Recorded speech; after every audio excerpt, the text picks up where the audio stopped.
ಹಾಗಾಗಿ ನಮಗೆ ಹೊರತೆ ತುಂಬಕ್ಕೆ ಆಗ್ತಾ ಇಲ್ಲ. ಲಾರಿ ಓನರ್ ಭಾಳ ಫೈನಾನ್ಷಿಯಲ್ ಗಾಡಿಗಳೆಲ್ಲ ಸೀಜಾಗ್ತಿದ್ದಾವ.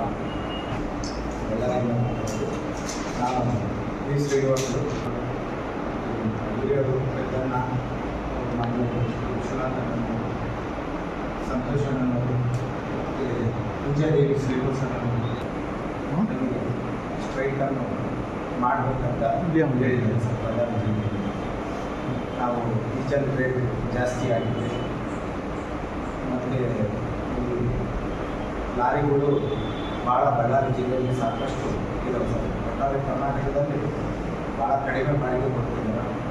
ಹಾಗಾಗಿ ನಮಗೆ ಹೊರತೆ ತುಂಬಕ್ಕೆ ಆಗ್ತಾ ಇಲ್ಲ. ಲಾರಿ ಓನರ್ ಭಾಳ ಫೈನಾನ್ಷಿಯಲ್ ಗಾಡಿಗಳೆಲ್ಲ ಸೀಜಾಗ್ತಿದ್ದಾವೆ.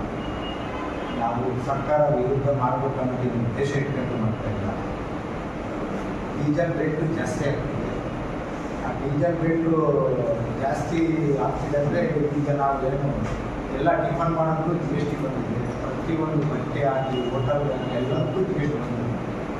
ಇಡೀ ನಮ್ಮ ಒಟ್ಟಾರೆ ರಾಜ್ಯ ಅನ್ನಲ್ಲ, ಇಡೀ ನಮ್ಮ ಭಾರತ ದೇಶದಲ್ಲಿ ಡೀಸೆಲ್ಗೆ ಜಿ ಎಸ್ ಟಿ ಆಗ್ತಾ ಇದೆ. ಸ್ಟ್ರೈಕನ್ನು ಮಾಡಬೇಕಂತ ಹೇಳಿದ್ದಾರೆ ಸರ್. ಪ್ರಧಾನಮಂತ್ರಿ ನಾವು ಡೀಸೆಲ್ ರೇಟ್ ಜಾಸ್ತಿ ಆಗಿದೆ ಮತ್ತು ಈ ಲಾರಿಗಳು ಭಾಳ ಬಳ್ಳಾರಿ ಜಿಲ್ಲೆಯಲ್ಲಿ ಸಾಕಷ್ಟು ಇದಾವೆ ಸರ್. ಒಟ್ಟಾರೆ ಕರ್ನಾಟಕದಲ್ಲಿ ಭಾಳ ಕಡಿಮೆ ಬಾಡಿಗೆ ಕೊಡ್ತಿದ್ದಾರೆ. ಹಾಗಾಗಿ ನಮಗೆ ಹೊರತೆ ತುಂಬಕ್ಕೆ ಆಗ್ತಾ ಇಲ್ಲ. ಲಾರಿ ಓನರ್ ಭಾಳ ಫೈನಾನ್ಷಿಯಲ್ ಗಾಡಿಗಳೆಲ್ಲ ಸೀಜಾಗ್ತಿದ್ದಾವೆ. ನಾವು ಸರ್ಕಾರ ವಿರುದ್ಧ ಮಾಡಬೇಕನ್ನೋದು ಉದ್ದೇಶ ಇಟ್ಕೊಂಡು ಮಾಡ್ತಾ ಇಲ್ಲ.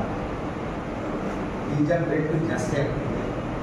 ಆ ಡೀಸೆಲ್ ರೇಟು ಜಾಸ್ತಿ ಆಗ್ತಿದೆ ಅಂದರೆ ಈಗ ನಾವು ಏನು ಎಲ್ಲ ಟಿಫನ್ ಮಾಡೋದು ಜಿ ಎಸ್ ಟಿ ಬಂದಿದೆ. ಪ್ರತಿಯೊಂದು ಬಟ್ಟೆ ಆಗಲಿ ಹೋಟೆಲ್ ಆಗಲಿ ಎಲ್ಲದಕ್ಕೂ ಜಿ ಎಸ್ ಟಿ ಬಂದಿದೆ. ಇಡೀ ನಮ್ಮ ಒಟ್ಟಾರೆ ರಾಜ್ಯ ಅನ್ನಲ್ಲ, ಇಡೀ ನಮ್ಮ ಭಾರತ ದೇಶದಲ್ಲಿ ಡೀಸೆಲ್ಗೆ ಜಿ ಎಸ್ ಟಿ ಆಗ್ತಾ ಇದೆ. ನಾವು ಸರ್ಕಾರ ವಿರುದ್ಧ ಮಾಡಬೇಕನ್ನೋದು ಉದ್ದೇಶ ಇಟ್ಕೊಂಡು ಮಾಡ್ತಾ ಇಲ್ಲ. ಡೀಸೆಲ್ ರೇಟು ಜಾಸ್ತಿ ಆಗ್ತಿದೆ.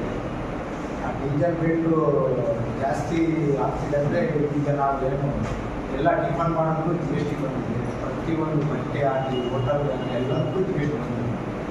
ಇಡೀ ನಮ್ಮ ಒಟ್ಟಾರೆ ರಾಜ್ಯ ಅನ್ನಲ್ಲ, ಇಡೀ ನಮ್ಮ ಭಾರತ ದೇಶದಲ್ಲಿ ಡೀಸೆಲ್ಗೆ ಜಿ ಎಸ್ ಟಿ ಆಗ್ತಾ ಇದೆ.